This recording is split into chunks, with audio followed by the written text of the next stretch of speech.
നേമത്തെ SDPIയുടെ പിന്തുണ ബി ശിവൻകുട്ടിക്ക് എന്ന് സംസ്ഥാന പ്രസിഡന്റ് CPA ലത്തീഫ്. കഴിഞ്ഞ തെരഞ്ഞെടുപ്പിലും SDPI ശിവൻകുട്ടിയെ പിന്തുണച്ചിരുന്നു.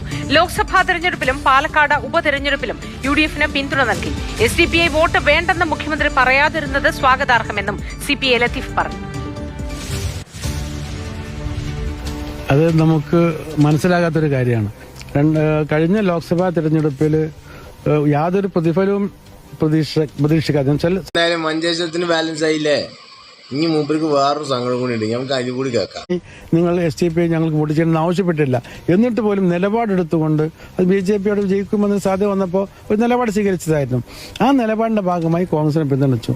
എന്നിട്ടും ഞങ്ങളെ ആ രീതിയിൽ വി.ഡി. സതീശൻ ഒരു അപരവൽക്കരിക്കുന്നതിന്റെ ഐത്തം കൽപ്പിക്കുന്നതിന്റെ മാനദണ്ഡം ഞങ്ങൾക്ക് ഇതുവരെ മനസ്സിലാകാത്ത ഒന്നാണ്. അത് കോൺഗ്രസും ലീഗും വി.ഡി. സതീശനുമാണ് അത് പറയേണ്ടത്. നേമം പോലുള്ള മണ്ഡലങ്ങളിൽ അവിടെയൊക്കെ എങ്ങനെയായിരിക്കും SDPIയുടെ ഒരു നിലപാട്? അത് കഴിഞ്ഞ പ്രാവശ്യം ഞങ്ങൾ ഇടതുപക്ഷത്തിന് പിന്തുണച്ചിട്ടുണ്ട് നേമത്ത്. വേറെ നിലക്ക നിങ്ങളുടെ പിന്തുണ അവർ സ്വീകരിച്ചു പറഞ്ഞാൽ ഉടനെ നിങ്ങൾ വർഗീയ പാർട്ടി ആവും. പിന്നെ അവരെന്തിനാ വർഗീയ പാർട്ടിയുടെ പിന്തുണ നേടിയെന്നുള്ള ചോദ്യങ്ങളാവും. ഇപ്പൊ ജമാഅത്ത് ഇസ്ലാമി കണ്ടില്ലേ, അവരെ ഇടതുപക്ഷത്തിന് സപ്പോർട്ട് ചെയ്യുമ്പോൾ മുസ്ലിം സംഘടന ഇങ്ങോട്ട് വന്നു കഴിഞ്ഞാൽ അത് വർഗീയ ശക്തി വരും. മതരാഷ്ട്രവാദികളാണ്.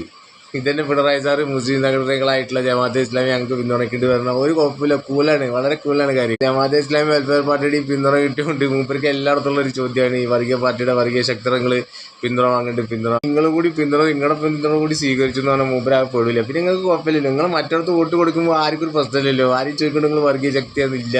നേരെ നിങ്ങൾ ഇതിൽ ഇവിടെ പിന്തുണ സ്വീകരിച്ച് നിങ്ങൾ വർഗീയ പാർട്ടിയാവും. അപ്പൊ അതിലും വേറെ ഇങ്ങനെ ഈ രണ്ടിടത്ത് ഇങ്ങനെ കൊടുത്തുകൊണ്ട് നിൽക്കുക. പറ്റണ പോലെ ഓരോ വോട്ട് വാങ്ങണമുണ്ട്, നിങ്ങൾ കൊടുക്കണമുണ്ട്. അപ്പൊ അങ്ങനെ സമാധാനിക്കുക. അതിൽ വേറെ ഐത്തം കൽപ്പിക്കുമെന്ന് എനിക്ക് തോന്നുന്നില്ല. നിങ്ങൾ വർഗീയ ശക്തിയാവും. ഒരു പിന്തുണ സ്വീകരിച്ചാൽ പിന്നെ മാധ്യമങ്ങളുടെ ചോദ്യം. ഇപ്പൊ പാലക്കാട് ഉപതെരഞ്ഞെടുപ്പിൽ നമ്മൾ കണ്ടാലേ എത്ര രാജ്യം ആ സ്ഥാനാർത്ഥി ചോദിക്കണം നിങ്ങൾ വർഗീയ ശക്തികളുടെ വോട്ട് വാങ്ങില്ല പറഞ്ഞിട്ട് നിങ്ങളുടെ പാർട്ടി വോട്ട് വാങ്ങുമോ എന്ന് ചോദിച്ചിട്ടാണ് ഓരിടുമ്പോൾ അത് മറുപടിയാണ്. ശിബിരിട്ടത് വള്ളി ട്രൗസറാ. അപ്പൊ എല്ലാവരും ചോദിക്കും വന്നിട്ട് മറ്റോടത്തേക്ക് പോയാലും പ്രശ്നമില്ലാത്തുള്ളൂ. അപ്പൊ നിങ്ങൾ അങ്ങോട്ട് കൊടുക്കുമ്പോൾ ഒരു പ്രശ്നമില്ല, ഞങ്ങൾ മുസ്ലിം സംഘടനയാണ്. ഇങ്ങോട്ട് വരുമ്പോഴേ നിങ്ങൾ വർഗീയ ശക്തി ആവുന്നുള്ളൂ കേട്ടോ. അത് ആലോചിച്ചാൽ മതി, വേറെ ഒന്നും പറയാം. നന്ദി, നമസ്കാരം.